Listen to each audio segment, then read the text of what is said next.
One of our board members asked for a leave of absence from the board. He's been underperforming for quite some time anyway, and given some challenging issues in his life, he needs to take a temporary step back. Is it acceptable to grant him a leave of absence, or is there another course of action we should be considering? I think this is an issue that comes up quite often for boards, and the rule of thumb I advise on is do not grant a leave of absence. Nor would I put it in your bylaws. If you think about it, your fiduciary duties and responsibilities, they can't just be suspended because you're not showing up to meetings or not able to be present. That means you're still a board member. You're still, part of the group that is making decisions without your voice there. And so I think you're actually putting the individual and just the organization, risk is probably too strong a word, but you're just putting people not in the best situation. And so someone who's not informed and who's not a part of the decision making is still yet responsible for the decisions being made. And so I think the kind way to handle this, and you already said the person was kind of flaky and not holding their own anyway. So I think I would just encourage them, say, listen, we're not, in a position, we don't offer leaves of absence to board members because of the fiduciary responsibility, but we certainly can open up your seat. You can resign for now. And when you're ready and you're past this time, and of course, we always want you to be a friend of the organization. So you'll stay, we'll stay connected in all the other ways we stay connected with you about what we're doing. But we really need to make sure we have active, engaged board members who are fulfilling their fiduciary duties. So that's what I would actually advise on something like this. And then you can, have the person put up for renomination. You can invite them and say, when you're done, come back. And then, but again, make them know it's not just, hey, I've come back, so put me on the board, because then maybe you filled the board. If you have, if your bylaws say you have 9 open board seats and 9 board seats, and you end up filling, this board member leaves, but you end up filling their seat, you have to be aware that you may not be able to take them back right when they are wanting to. And so it's a process, right? So just like resignation is a process, so is renomination a process. And so I think just being honest about it alleviates a lot of miscommunication, gray area, and you don't set this precedent where now you start to have all the boards, many board members start asking for leaves of absence because they're going to have a busy period at work for 3 months or whatever it is, right? Like, it can really get carried away when you offer it to one. Plus, it's just, I don't think it's in your best interest. So that'd be my thoughts on it. Anything different or nuanced to add? Totally Andy? agree. I don't think a leave of absence makes sense for all the reasons that you said. Like, you're right. You're still on the board. You can't not be on the board and be on the board at the same time. It's not a thing. I think one place where, and this kind of dovetails into a conversation we just had a little while ago about bylaws. And so one of the reasons you might want to consider having a little bit of flexibility in your bylaws is that if you drop this board member and then they decide they want to re-engage with you, if your bylaws don't say we have 9 board members and your bylaws instead say we have more than 5 board members, right? You can just add him when he comes back and he's ready. You can just put him right back on the board. And so it's not like his spot is taken. It's not like he's going to be left out, especially if it's somebody that it sounds like this is a person that you want engaged. This is somebody that you will miss when they're not there for whatever reason. So don't hamstring yourself by making it hard for that person to come back. But yeah, don't allow leaves of absence. That's just that's a recipe for disaster right there. But I also think this is an opportunity for the organization, since they said the board member's been underperforming for quite some time anyway. And maybe it's because of this issue, this challenging issue they're facing. But I also it's a great opportunity when this happens to not just leave it that they can just pop back on. It's like, oh, I'm going to pop on and off of the board, right? It's like getting people to understand it's a process. So certainly we will put your name up for nomination again. And guess what?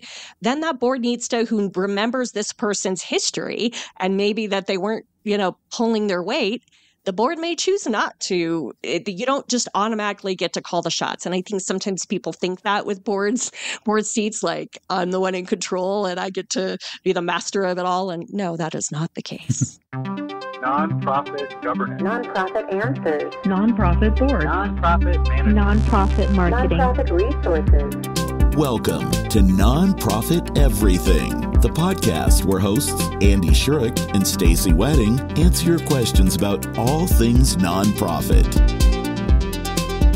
Welcome to another episode of Nonprofit Everything. We are your go-to podcast resource for all things nonprofit. I'm Stacy Wedding, and I am thrilled to be here with my co-host extraordinaire, Andy Shurick. How's it going, Andy? It's pretty good. I'm waiting for the weather to get cooler.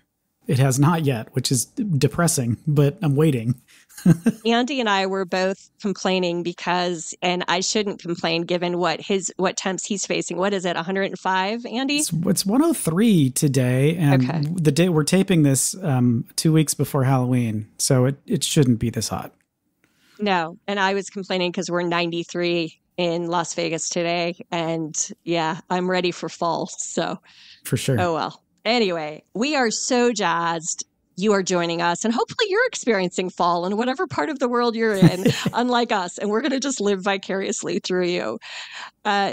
As always, we love your questions and we welcome them. So you can always just click that Ask a Question button on our website, nonprofiteverything.com. You can track Andy and me down on any of the social podcasts or go to, or not social podcasts, social platforms. And you can also find us, in all the ways. Sadly, I'm too findable on the internet. And some days I just want to go undercover. Can you relate to that at all, Andy? Like just hide from the world. Nobody can reach me. Yeah, absolutely. Anyway, we hope you enjoy this episode and look forward to seeing your questions. Thank you.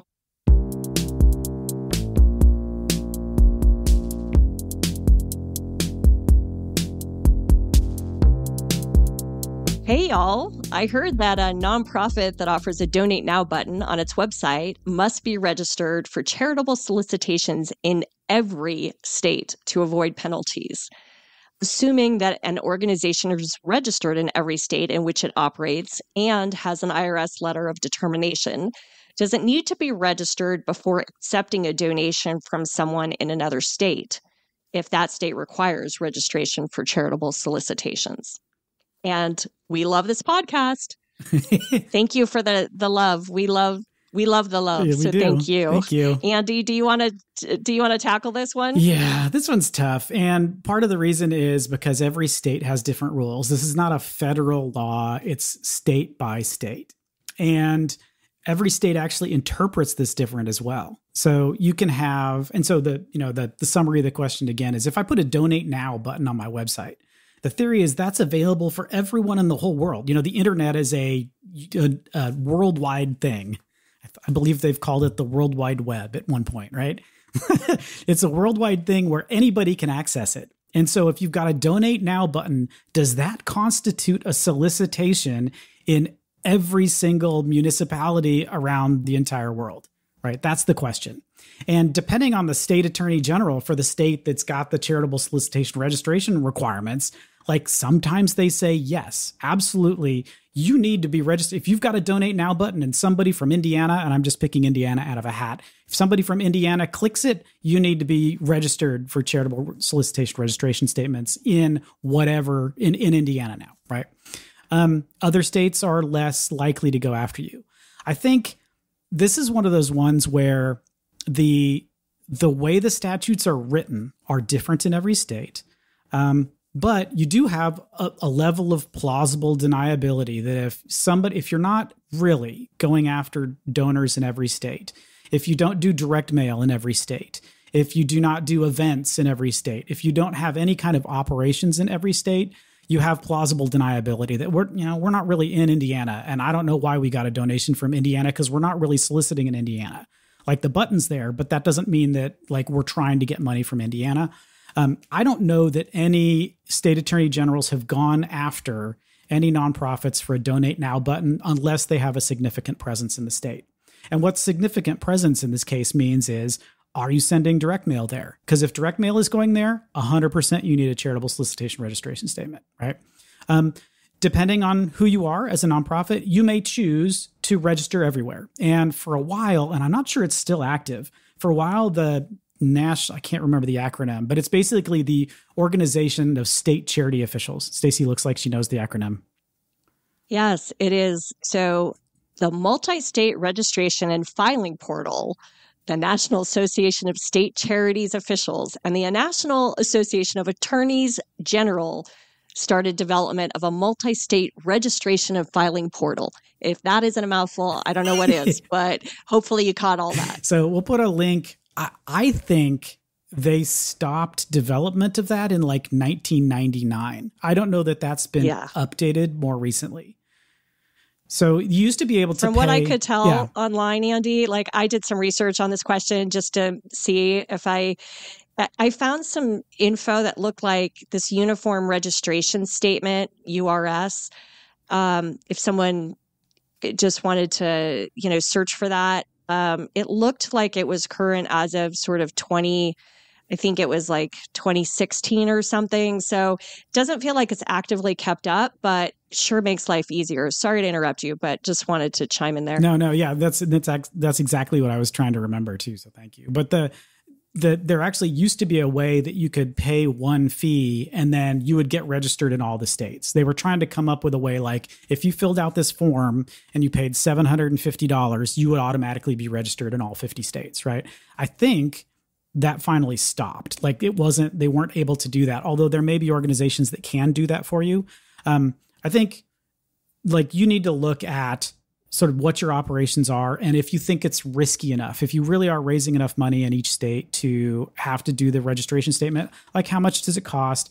The problem with a registration statement in some states, like in Nevada, it's super easy. It's like when you just push a button, you sign it, you write the thing, you put a link to your 990 and you're done. It's the easiest thing. In other states, you have, like California, you have ongoing compliance requirements. Like when you file your 990 every year, you have to also send a copy of the 990 to the state of California. So as you register in these different states, you need to then start keeping track of all of the other requirements that go along with the registration because it can become kind of a pain. And if you're really just getting like the occasional random donation from Indiana, it might not be worth your time. And I'm just telling you, you can call me if this is wrong. The state attorney general of Indiana isn't going to come after you because Aunt Margaret sent $25 to your annual fund. And I think from all the research and literature I saw on this related to this question, there were sort of a handful of key triggers just to reinforce what you said. Actively solicits.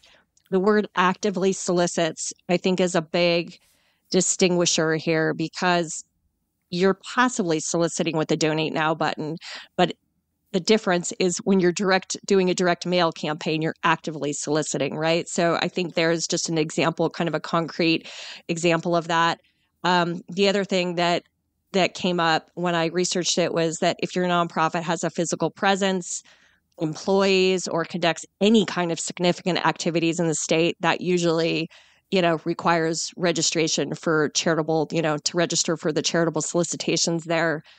And it just, all in all, it feels, I know I shouldn't be guiding people to take the risk, but if you truly are just like having a Donate Now button, to your point, Andy, I think the risk is really low. And at some point, there comes this, like, you've got to weigh it, right? It's worth the time. Or is it, gosh, shoot, someone called us on it and maybe we didn't know, or maybe we did know, and oops, we'll pay the fees and penalty fees. It stinks, but it's kind of like at some point it is hard and these things change constantly. So I feel like it's hard. From what I've seen, the penalties for non-compliance, not registering in states where you're actively soliciting is usually like fines or restrictions on your fundraising activities is usually what comes down from what I saw in some of my research. But I kind of feel like the way this question was asked, feel like you're going to be safe if it's just that you have a Donate Now button. I mean, look at every single charity out there that has a donate now button. I mean, you can make this case for all of them. And you know, if I was your attorney and you got called on, I'd be like, oh, so what about all these others? I don't know. Like, I feel like that's overkill. So I think it's the actively solicits or that sort of physical presence in the state that would be my litmus test. And some of them have dollar amount limits too. So it's less than $500. It doesn't trigger it.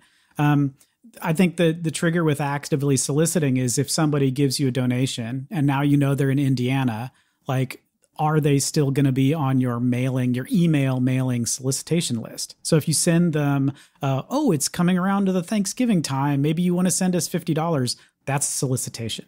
And if you're doing that in a different state, even if they came through your donate now button, then you're actively soliciting, then I would consider paying for the registration statement or deciding just to, occasionally prune your list so that you're not sending solicitations to states that you really don't intend to solicit to. But the presence of the donate now button, I think, is a very, to date, I'm not aware of anybody being hit because of that donation now button.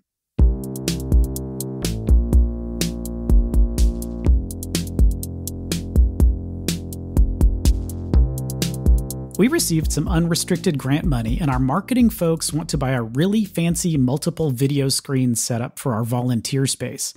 I feel like this will seem too fancy for our volunteers who think we're wasting money on stuff like this. How do I convince them that our money is better spent on our mission? I'm really curious about this question because are your volunteers... Anyway, I don't know. I just have a lot of things running through my mind. Like, are your volunteers really scrutinizing that carefully? And I understand volunteers oftentimes are donors or become donors, but I guess I would say first and foremost, I'm curious, what will the video screens be used for? Like, what's the purpose of them? If it's just like, hey, we get to have entertainment at the office, I get it. But like, if there's actually intention, which I'm guessing there's a reason for this, that's probably going to end up saving the organization time, money, or other costs that maybe you're having to do and outsource, then I feel like this becomes it's an investment, right? It's an investment in your infrastructure, just like any other investment you would make. It's an indirect cost, perhaps. Like, it's not something that you have to do. And I guess I also feel like you shouldn't feel the need to have to like justify almost like you're guilty of it. If it makes you feel better, then you could certainly say, you could put even like you could say, hey, volunteers, look at this great, like, we got these videos, these video screens, and here's what that's going to allow us to do. Like, whatever, like, you could do that, or you could have a cute little placard or something that I've seen people do, like, thank you to XYZ funder for making our video screens a reality, whatever. I mean, it's unrestricted. So like, there's no restriction. So you get to use it. And theoretically, I'm assuming these were bought with the intention of somehow furthering what your organization's work is or mission or making you more efficient. So it's absolutely helping your bottom line and mission. It's just not maybe a direct, like, we're directly giving you programs or services. We're giving to the thing that might help us market, programs and services. So I just think getting comfortable that these are okay and acceptable. You've got to be comfortable with that yourself. And then if you feel like there's potential pushback, then you employ one of those other strategies I mentioned, perhaps, and maybe it's always an ongoing effort. I know people, like, you'll hear organizations that want to balance between like, oh, we don't want to have a marketing deck that looks too fancy or a video that looks too polished because donors are going to question whether we spent all our money on that. So, I mean, you can tell the story. Like, we are so grateful for this great grant we got that was unrestricted, that's allowing us to invest in some of these things that are going to help us be an even stronger organization. So I think it's the way it's messaged. It's the way you believe that you've got to believe yourself that this was a worthwhile investment, because if the doubt lies with you, others will feel that and sense that. And then that creates a ripple effect. So I don't know. That's my gut reaction to this. Andy, any differences or thoughts? I think this is sort of another variation of that weird Puritan theme that keeps coming through, that we keep hearing about from nonprofits, right? That you can't be successful. You can't look like, the building can't be fancy. It can't look nice, because then donors will instantly think that, well, they're clearly spending money on the wrong things. And I think that this is something that we've backed ourselves into because it's not necessarily true. So when you look at it from a donor's perspective, and this is I think the way to, like, and I actually kind of disagree with the person answering the question, like, how do I convince them that our money is better spent on the mission? Like, I think you need to think about the way donors perceive you first before you decide that that's what you want to try to convince the marketing team to do. So if I have money, like, imagine, I know this is hard for a nonprofit employee to think of, but imagine you have a lot of money and you're trying to decide, you care about a particular cause and you're trying to solve this social issue. And so you're going to pick between a couple of different people that you think are working in this space, right? And you have somebody that, like, you trust them, but they always kind of look run down, and it feels like they're just kind of working on a shoestring, and like, it just doesn't feel like the building's kind of dilapidated. You have to get buzzed in. It's just like feels gross. And then there's another one that you think they're doing a pretty good job and the building's really fancy and they seem to know what they're doing, and, they get a lot of donations and they get a lot of press and people like going there to volunteer because, you don't feel like you're going to get murdered in the parking lot, right? So if you're a donor and you're looking at those two organizations, there's a reasonable chance they're going to pick the one that looks more successful, because the one that looks more successful, even if you're like intellectually, you're like, well, they must be spending a larger percentage on keeping the building nice than they are on the mission. Well, that's a different thing than, are they actually successful enough to raise money to work in the long term and to actually solve their mission?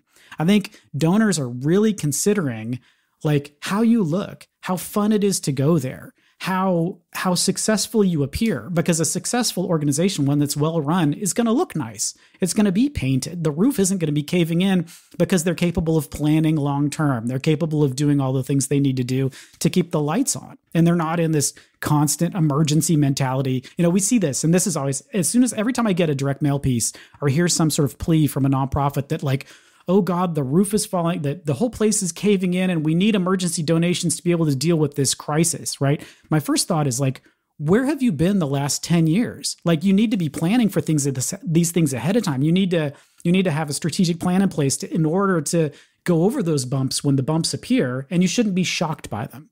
And so I think having a volunteer space that's nice, that may have a nice video screen set up, like, yeah, maybe you do need to put something on it that says, thanks to the XYZ Foundation for providing these, just if it makes you feel better. But the volunteers are never going to walk in and go, oh, I'm never going back there. It was too fancy, right? And if they do, they're not good volunteers. Let them go volunteer someplace else. Because people recognize that if you look successful and you behave in a successful way, they're going to have a better opinion of you than if you always look like, like everything's called a ratty, but, well, at least we're trying, we're all dressed in sackcloth, but, we're doing our best. We're spending all the money on the mission, right? I think donors are smarter than that, to be honest. Yeah. And what struck me about this question in particular is the person who asked it mentioned, I feel like this will seem too fancy. So I feel like in some ways, I would ask the person, are you borrowing trouble, right? That old phrase, are you borrowing trouble where maybe it doesn't exist?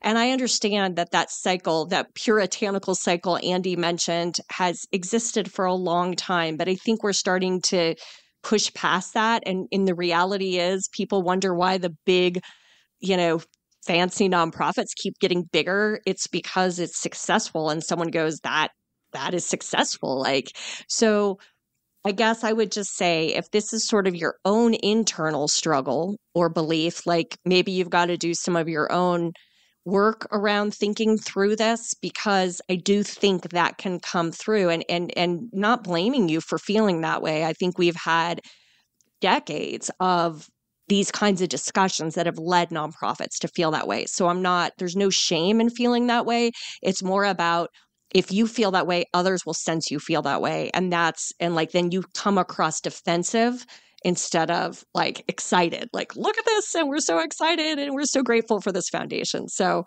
amen, and cool on the video screen setup. Like, I want to see it. That sounds awesome. So kudos on that. I think for me though, it also, like, dovetails with one of my favorite like nonprofit topics, which is why donors choose to give to you or choose not to give to you. Like what helps them make that decision. And I think what we know from the research over time is what makes a donor give money to you is if they trust you, number one, and they think that you're actually, of the different places that they can give money to, that they feel they have the best feeling when they give the money to you, right? And so figuring out how to make those two things most important to that donor may not necessarily dovetail with the way you perceive the organization once you're in it. Like if you're looking at the day-to-day financials and you see people are spending money on goofy things and it gets really annoying, like I get that. You might feel like I'm annoyed that that guy just bought that really fancy chair, right? And so I'm going to say donors aren't going to like it if they find out that you bought that fancy chair, right? When I really feel like, how come you got a chair and I didn't get a chair? I didn't know I could get a chair, right? So like making sure that you're separating your feelings about something like this, because this could be like, well, why does marketing get to spend money on cool video screens, but I've been asking for this one thing that's going to make things better for 5 years, right? And I haven't gotten it. So you may be confusing that sort of internal organizational need with perception of donors, which is something completely different. And Stacey and I, you said for all this time is like, you have to remember that we're not the target market. Like once you're in it, you lose all sense of what an external presence tells you. Like you don't know what the donors are thinking because you're immersed in it. You're soaking in it. You don't know what it's like. Yeah.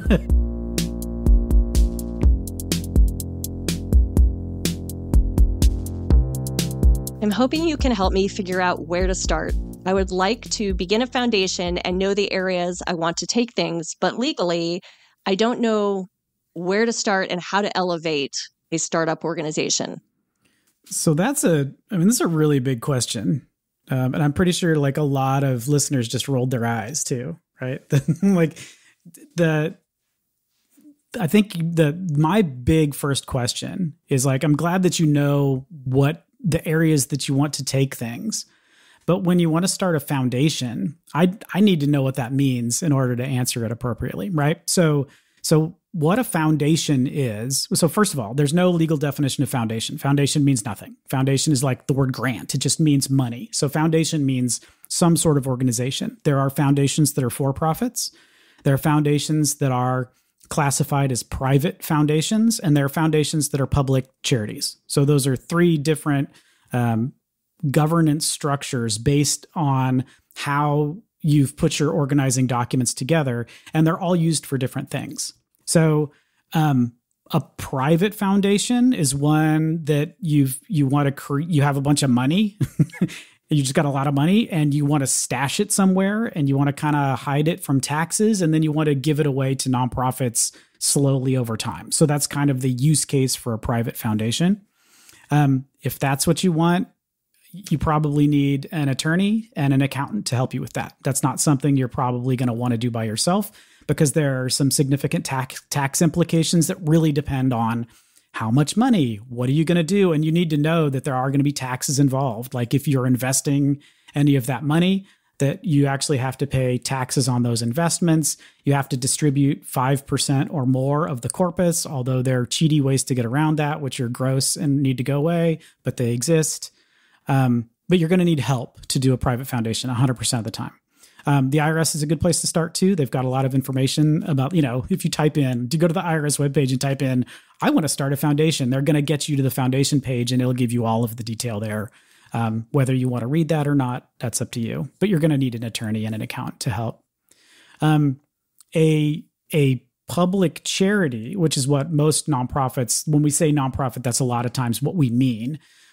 Which is one that has a charitable purpose. There's no owner. You can't make a profit. It has given back to the owners. You can reinvest it back in the business, but you can't actually pay it out to owners. That's what a public charity is for. You have to raise money from the community over a 5-year time horizon. More than a third of the money needs to come from someplace other than you. So it's another big difference between a public charity and a private foundation.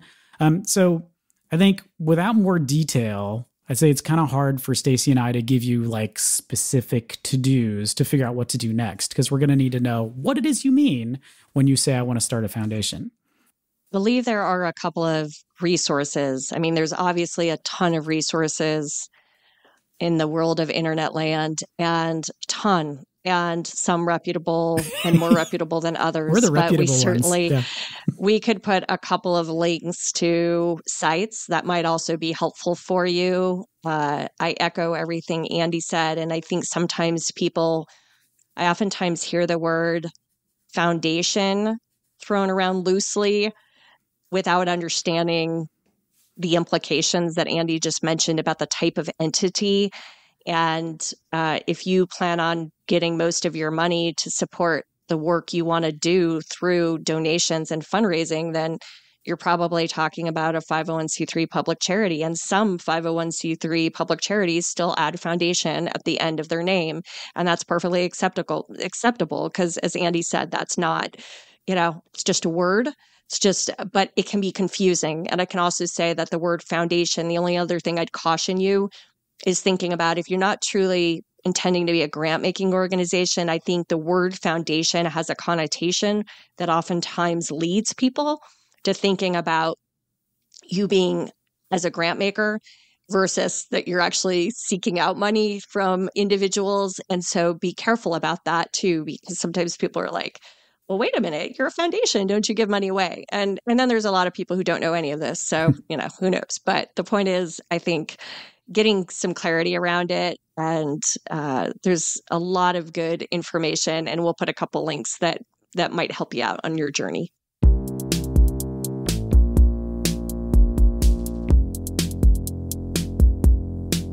So as we get closer to the end of the year, this becomes heavy fundraising season for a lot of nonprofits. This is where it gets serious.